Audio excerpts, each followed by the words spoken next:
তাপপ্রবাহে বিপর্যস্ত পশ্চিম ইউরোপের জনজীবন। ফ্রান্সের আবহাওয়া দপ্তর মেটেও ফ্রান্সের তথ্য অনুযায়ী রাজধানী প্যারিসে টানা 4 দিন তাপমাত্রা ছিল 35 ডিগ্রি সেলসিয়াসের কাছাকাছি। দেশের বিভিন্ন অঞ্চল ও শহরে তাপমাত্রা ছুঁয়েছে 39 ডিগ্রি পর্যন্ত। বিশেষজ্ঞরা বলছেন, মে মাসে এমন তাপমাত্রা ইউরোপের জন্য একেবারেই অস্বাভাবিক। পর্তুগালেও কমছে না গরমের তীব্রতা। দেশটির বেশ কয়েকটি এলাকায় টানা 4 দিন তাপমাত্রা নামেনি 30 ডিগ্রির নিচে। পরিস্থিতি মোকাবেলায় 6টি জেলায় জারি করা হয়েছে হলুদ সতর্কতা। অন্যদিকে স্পেনের উত্তর উপকূলীয় অঞ্চলগুলোতেও বইছে তীব্র দাবদাহ।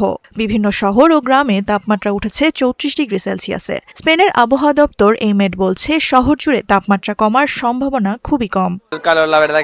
গরম আমার একদমই ভালো লাগে না, সহ্য করতে পারি না। তাই সুইমিং পুলে এসে যতটা পারি ঠান্ডা হওয়ার চেষ্টা করছি।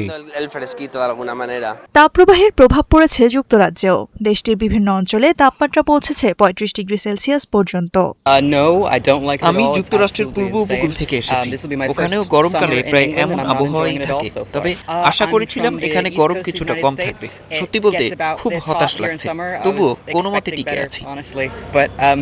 সাধারণত মে মাসে পশ্চিম ইউরোপে তাপমাত্রা 20 ডিগ্রির বেশি থাকে না, তবে এবারের পরিস্থিতি ভিন্ন।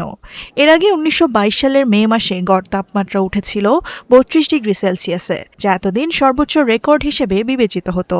1 শতাব্দীরও বেশি সময় পর সেই রেকর্ড ভেঙে নতুন উদ্বেগ তৈরি করেছে চলমান এই তাপপ্রবাহ।